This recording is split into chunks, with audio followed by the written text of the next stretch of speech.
नमस्कार दोस्तों, मैं शेखर तेवतिया ज्ञानधारा एजुकेशन में आप सभी का एक बार फिर से स्वागत करता हूं। और आज हम बढ़ते हैं अपनी पॉलिटी सीरीज के अगले अध्याय की तरफ। तो आज का हमारा विषय होगा 19 दिसंबर 2017 का सेकंड शिफ्ट का पेपर। और संविधान के सभी प्रश्न 19 दिसंबर से आए हुए हम आपको अभी कराने वाले हैं। लगभग 15 से 16 क्वेश्चन हैं। तो बिना देरी किए बढ़ते हैं अपने पहले क्वेश्चन की तरफ। तो सबसे पहला क्वेश्चन, किसी भी राज्य में राष्ट्रपति शासन के संदर्भ में निम्न में से कौन सा सही है? तो राष्ट्रपति शासन के बारे में इसमें पूछा है। सबसे पहले, राष्ट्रपति शासन किसी भी समय राष्ट्रपति द्वारा वापस लिया जा सकता है। तो ये बिल्कुल सही बात है। राष्ट्रपति शासन के खंडन के लिए संसद का अनुमोदन अनिवार्य नहीं है। तो आपका ये ऑप्शन भी बिल्कुल गलत हो जाएगा, क्योंकि जो राष्ट्रपति होता है वो संसद के अनुमोदन पर ही राष्ट्रपति शासन लागू करता है और हटाता है। तो आपका ऑप्शन भी बिल्कुल गलत हो जाएगा। तो इस हिसाब से हमारा आंसर जो है इसमें बन जाता है फर्स्ट, यानी कि केवल ए। नेक्स्ट क्वेश्चन की तरफ बढ़ते हैं। राज्य के राज्यपाल विधान परिषद में कुछ ऐसे सदस्यों को नियुक्त कर सकते हैं जिन्हें कुछ विशेष क्षेत्रों में विशेष ज्ञान अथवा व्यावहारिक अनुभव प्राप्त है। तो ये बेसिकली आपकी लेजिस्लेटिव काउंसिल से क्वेश्चन आ जाता है। तो इसमें लगभग 1/12 यानी कि 1/12 जो मेंबर होते हैं किसी भी लेजिस्लेटिव काउंसिल के, वो वहाँ के राज्यपाल, उसी स्टेट के राज्यपाल द्वारा नियुक्त करे जाते हैं। और लगभग 5 तरीके के ग्राउंड होते हैं जिनके आधार पर ये 1/12 जो सदस्य हैं ये नामित किए जाते हैं। तो वो कौन-कौन से ग्राउंड होते हैं? जैसे कि आपका होता है कला, विज्ञान, साहित्य और आपका जो सहकारी आंदोलन हो जाता है, कोऑपरेटिव मूवमेंट, तो ये बहुत इंपॉर्टेंट हो जाता है। तो इस हिसाब से आपका आंसर जो बनता है वो आपका फोर्थ ऑप्शन बिल्कुल सही हो जाता है। नेक्स्ट की तरफ बढ़ते हैं। नंबर थर्ड क्वेश्चन है हमारा, प्रश्नकाल के दौरान पूछा जाने वाला एक प्रकार का प्रश्न है। सदन में इसका मौखिक उत्तर नहीं मांगा जाता और इस पर तत्पश्चात कोई भी अनुपूरक प्रश्न नहीं पूछे जा सकते हैं। तो इस प्रकार का क्वेश्चन मैं एक बार एक क्वेश्चन पेपर में मैं आपको करवा चुका हूँ। तो उसमें मैंने बताया था स्टार्ड क्वेश्चन या अनस्टार्ड क्वेश्चन, कौन तारांकित, अतारांकित प्रश्न। तो सबसे पहले इसके बारे में बात कर लेते हैं जो हमारा क्वेश्चन है। तो एक तो मौखिक उत्तर नहीं मांगा जाता है और इसके पश्चात यानी कि इस क्वेश्चन को पूछने के बाद कोई भी कॉम्प्लीमेंट्री क्वेश्चन नहीं पूछा जाता है। तो ये अपना हो जाता है ऑप्शन ए, अतारांकित प्रश्न बिल्कुल सही हो जाता है। नेक्स्ट क्वेश्चन की तरफ बढ़ते हैं। भारत का संविधान संविधान सभा द्वारा प्रारूपित किया गया था और 16 मई 1946 को कैबिनेट मिशन प्लान के अंतर्गत इसे कार्यान्वित किया गया था। ठीक है जी, बिल्कुल 16 मई 1946 को कैबिनेट मिशन प्लान भारत आता है और उसके तहत संविधान सभा का निर्माण होता है भारत में। ठीक है, उसके बाद संविधान सभा के सदस्यों का चयन प्रादेशिक असेंबलियों द्वारा अनुपातिक प्रतिनिधित्व प्रणाली के एकल हस्तांतरण मत यानी कि proportional representation by the means of single transferable vote, जो ये यहाँ पे लिखा हुआ है ना, अनुपातिक प्रतिनिधित्व प्रणाली, एकल हस्तांतरणीय मत पद्धति, ये वही है जिसके तहत आपके राज्यसभा के सदस्यों का और राष्ट्रपति का चुनाव होता है। तो ये वही है, यानी कि ये इनडायरेक्ट इलेक्शन बोलते हैं इसे। तो उस समय जो अपने संविधान सभा के सदस्य चुने गए थे, ये भी इनडायरेक्ट इलेक्शन के थ्रू ही चुने गए थे। तो उस समय संविधान सभा के सदस्यों की कुल संख्या पूछी गई है इसमें। तो क्या थी संख्या? तो आपका ऑप्शन इसमें बिल्कुल जो बी ऑप्शन है, 389, 389 जो है कुल मेंबर हुआ करते थे। और इनमें भी कैसे-कैसे हुआ करते थे कि लगभग 292 जो मेंबर थे वो 11 जो ब्रिटिश प्रोविंसेस होती थी, जो ब्रिटिश प्रांत होते थे, तो 292 मेंबर जो है वहाँ से चुने जाने थे। 4 मेंबर जो चीफ इलेक्शन जो आपके चीफ कमिश्नरेट प्रोविंस होती हैं, यानी आज के टाइम में लगभग मान लो कि जैसे यूटी होती है ना, यूनियन टेरिटरीज़ होती हैं, उस टाइम पे 4 चीफ कमिश्नरेट प्रोविंसेस होती थी। तो 4 मेंबर उनसे चुने जाने थे और बाकी आपके 93 यानी कि 93 मेंबर जो थे वो जो रियासतें होती हैं यानी कि प्रिंसली स्टेट, तो उनसे चुने जाने थे। तो इस हिसाब से 389 बिल्कुल ठीक हो जाता है। नेक्स्ट हम 5वें क्वेश्चन की तरफ बढ़ते हैं अपने। भारतीय संविधान के अनुच्छेद 266 एक के अंतर्गत का गठन किया गया था। सरकार को प्राप्त राजस्व और सरकार द्वारा किया गया व्यय इसका हिस्सा है। तो इसमें जो आपका एक कंसोलिडेटेड फंड होता है, कंसोलिडेटेड फंड मतलब सरकार के पास जो भी इनकम आती है और जो भी सरकार के जो खर्चे हैं, तो ये उसी फंड से किए जाते हैं। यानी कि ये कंसोलिडेटेड फंड ऑफ इंडिया होता है, बोलते हैं इसे। भारत की समेकित निधि 266 के अंतर्गत इसका जिक्र किया गया है। तो आपका ऑप्शन बिल्कुल ठीक, सी ठीक हो जाता है। नेक्स्ट 6th क्वेश्चन में क्या है, निम्न में से कौन सा राज्य नीति के निदेशक सिद्धांतों में उल्लेखित नहीं था? तो आपका ऑप्शन है ए, काम पाने का अधिकार यानी कि right to work. Right to work आपके जो आर्टिकल 41 है उसमें राइट टू वर्क का यानी काम पाने का जिक्र किया गया है। दूसरा है कार्यस्थल पर उचित एवं मानवीय परिवेश तथा मातृत्व सहायता का प्रावधान, आर्टिकल 42 डीपीएसपी। राज्य के नीति निदेशक सिद्धांतों के आर्टिकल 41, अनुच्छेद 41 और अनुच्छेद 42 में इन दोनों चीज़ों का जिक्र है। तो इसलिए इस हिसाब से हमारा ऑप्शन कौन सा हो जाएगा? ऑप्शन ए बिल्कुल ठीक है, क्योंकि ये दोनों का ही जिक्र इसमें किया गया था। नेक्स्ट 7th क्वेश्चन की तरफ बढ़ते हैं। राज्यों और केंद्र शासित प्रदेशों की सूची भारत के संविधान की अनुसूची किस अनुसूची में उल्लिखित है। तो बिल्कुल सबसे पहली अनुसूची जो आ जाती है हमारी, उसमें राज्य और केंद्र शासित प्रदेशों की सूची है पूरी। तो इस हिसाब से आपका डी ऑप्शन बिल्कुल ठीक है। नेक्स्ट 8th क्वेश्चन की तरफ आ जाते हैं। तो ये डैश एक रूपक है जो ऐसी न्याय वितरण सभाओं के लिए इस्तेमाल किया जाता है जो कानून अथवा न्याय के आदर्शों की कोई परवाह नहीं करती और जिसका आधिकारिक महत्व उस प्रदेश में जहाँ वह स्थित है ना के बराबर होता है अथवा बिल्कुल नहीं होता है। तो इस प्रकार का जो ये इसमें आपके 4 ऑप्शन दिए गए हैं कि ऐसा क्या होता है जिसका उस प्रदेश में आधिकारिक महत्व जो है बिल्कुल नहीं होता है और कानून अथवा न्याय के आदर्शों की उन्हें कोई परवाह नहीं होती। तो आपने बहुत बार सुना होगा खाप पंचायत के बारे में। तो खाप पंचायत मतलब उससे एक थोड़ा-सा उसका बिगड़ा हुआ रूप मान लो आप खाप पंचायत का ही। जैसे क्या होता है कि उसमें बहुत बार ऐसी सज़ाएँ दी जाती हैं जो उनके अधिकार क्षेत्र के बाहर की होती हैं, ठीक है जी? तो इसमें अपने मनमाने ढंग से कानून के बाहर जाके सज़ा दे देना।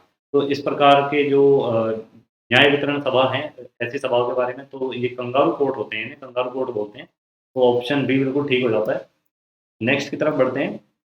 निम्न में से कौन-सी सही है? अखिल भारतीय सेवाएँ, ऑल इंडिया सर्विसेज़ से ये क्वेश्चन है।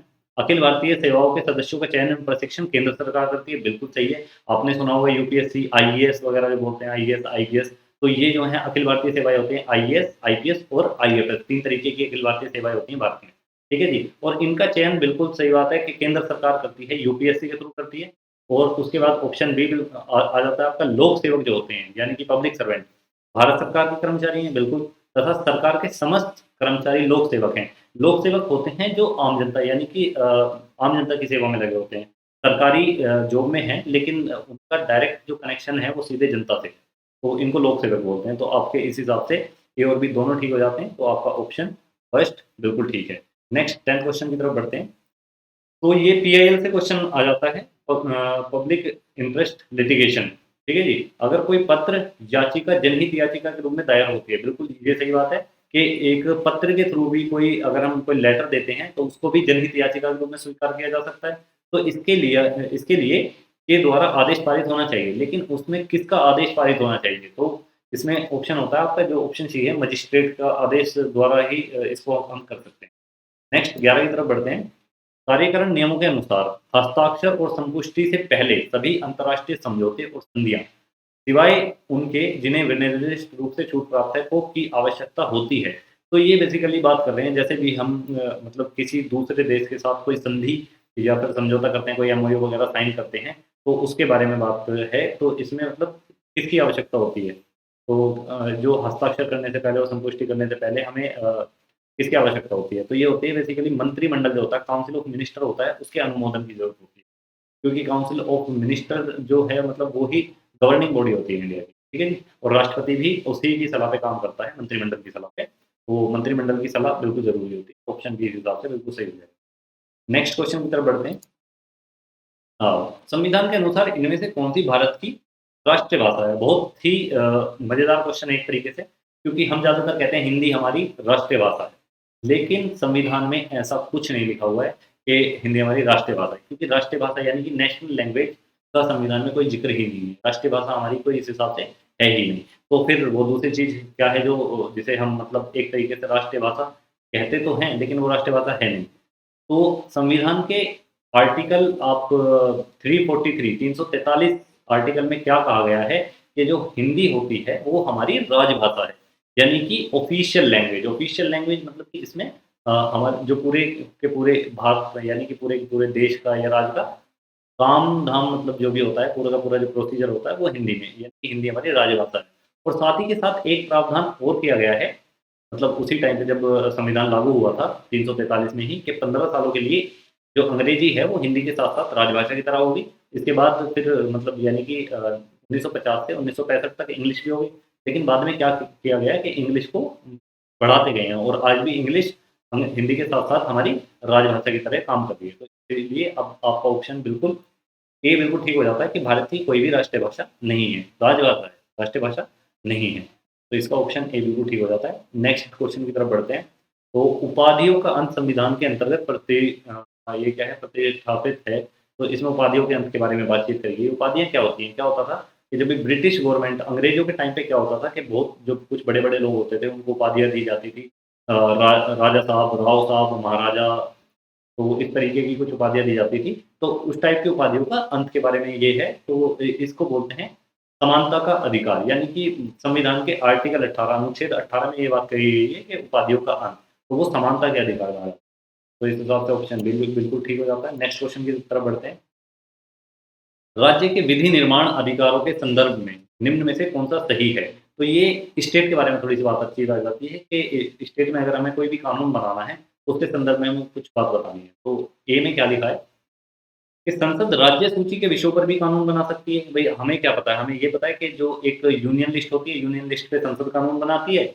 एक हमारी स्टेट लिस्ट होती है, उसपे जो है आपकी विधानमंडल जो है वो कानून बनाते हैं राज्य के, और एक होती है कॉन्करेंट लिस्ट यानी कि समवर्ती सूची। तो समवर्ती सूची पर इन दोनों को ही कानून बनाने का अधिकार है। लेकिन कुछ विशेष परिस्थितियों में संसद राज्य सूची के जो विषय होते हैं, उन पर भी कानून बना सकती है। तो इसमें लेकिन उसके लिए क्या शर्तें होनी चाहिए? तो ए में क्या लिखा हुआ है? तो इसे देख लेते हैं एक बार कि संसद राज्य सूची के विषयों पर भी कानून बना सकता है, अगर 2 या अधिक राज्यों के विधानमंडल इस निष्कर्ष पर पहुँचे कि संसद विधि पूर्वक उन राज्यों से संबंधित राज्य सूची के विषयों पर कानून बना सकता है। बिल्कुल सही बात है कि अगर 2 या 2 से अधिक राज्य इस मतलब अपनी जो उनकी विधानमंडल होती है, उनके द्वारा इस निष्कर्ष पर पहुँचते हैं कि उनसे संबंधित कानून जो है मतलब राज्य सूची से कानून है, संसद उस पर कानून बनाए, तो इस पर संसद संज्ञान ले सकती है। दूसरा, संसद द्वारा पारित कोई भी अधिनियम ऐसे राज्यों तथा अन्य कोई भी राज्य जो इस प्रकार के संकल्प पारित करता है पर लागू होता है। बिल्कुल सही बात है। जो भी राज्य ऐसा करना चाहते हैं, संसद द्वारा कोई कानून पारित करवाना चाहते हैं, तो संसद एक अधिनियम पास करेगी, कोई भी मतलब एक्ट पारित करेगी, वो उन पर लागू होगा। नेक्स्ट सी पे चलते हैं, तो संसद के पास ऐसे अधिनियमों को संशोधित अथवा निरस्त करने का अधिकार है। बिल्कुल सही बात है, क्योंकि जो संसद ने कानून खुद बनाए हैं, उनको वो खुद संशोधित यानी कि अमेंड भी कर सकती है और साथ ही के साथ रिपेल यानी कि निरस्त भी कर सकती है। तो इस हिसाब से हमारे एबीसी बिल्कुल ठीक हो जाते हैं तीनों के तीनों। तो हमारा ऑप्शन ए बिल्कुल सही है। नेक्स्ट और लास्ट क्वेश्चन की तरफ हम बढ़ते हैं। तो निम्न में से कौन-सा विषय राज्य सूची के अंतर्गत आता है? तो हमें बताना है कि इनमें से कौन-सा विषय राज्य सूची का विषय है। सबसे पहले हम एक-एक करके देख लेते हैं, जैसे बीमा यानी कि इंश्योरेंस जो होता है। तो इंश्योरेंस बेसिकली यूनियन लिस्ट का यानी कि आपका संघ सूची का विषय होता है। नेक्स्ट बी न्याय, चिकित्सा और अन्य आजीविका, यानी कि ये जो है, ये विषय जो है ये आपका समवर्ती सूची का विषय है। तो इस पर न्याय, चिकित्सा और आजीविका का जो साधन है, इन पर राज्य और केंद्र दोनों ही संज्ञान ले सकते हैं, तो इसलिए इसको समवर्ती सूची में रखा गया है। नेक्स्ट आ जाता है आपका पथ कर, यानी कि जो टोल होते हैं। तो टोल जो होते हैं, वो राज्य सूची के अंतर्गत आते हैं, तो इस हिसाब से हमारा सी ऑप्शन ठीक है। और नेक्स्ट हम डी भी देख लेते हैं एक बार, रोजगार और बेरोजगारी। रोजगार और बेरोजगारी समवर्ती सूची के अंतर्गत आते हैं, तो हमारा ऑप्शन सी बिल्कुल सही है। अभी एक क्वेश्चन और बचता है। नेक्स्ट, संसद के किसी भी अधिनियम को कानून की मान्यता नहीं दी जा सकती यदि वह संविधान की मौलिक संरचना का उल्लंघन करता है। तो किस ऐतिहासिक मामले में उच्चतम न्यायालय ने यह बात कही थी? तो ये तो बहुत इंपॉर्टेंट है, क्योंकि हर पेपर में लगभग इस केस से क्वेश्चन देखने को मिला ही है, और मैंने भी अपने प्रीवियस ईयर पेपर्स में जो आपसे पहले जो लेक्चर्स हैं उनमें इसको डिस्कस किया है। तो ये केशवानंद भारती केस है जो बताता है संविधान के बेसिक स्ट्रक्चर यानी कि मूल ढांचे के बारे में बताता है। तो अगर कोई भी कानून मूल ढांचे का उल्लंघन करता है, तो वो अधिनियम को कानून की मान्यता नहीं दी जा सकती। ऑप्शन डी बिल्कुल सही है। तो इसी के साथ हमारी वीडियो जो है ये खत्म हो जाती है, और अगर आपने अभी तक हमारे चैनल को सब्सक्राइब नहीं किया है, तो सब्सक्राइब कर लीजिए। बेल आइकन वगैरह को प्रेस कर लीजिए, जिससे आपको लेटेस्ट अपडेट हमारी जो है यहाँ पे मिलती रहें। साथ ही के साथ अपनी राय हमें कमेंट में लिखिए, और इसको वीडियो को लाइक कीजिए, अपने दोस्तों के साथ शेयर कीजिए, जिससे उनकी भी हेल्प हो सके। तो नाउ थैंक्स फॉर वॉचिंग, मिलते हैं अगली वीडियो में।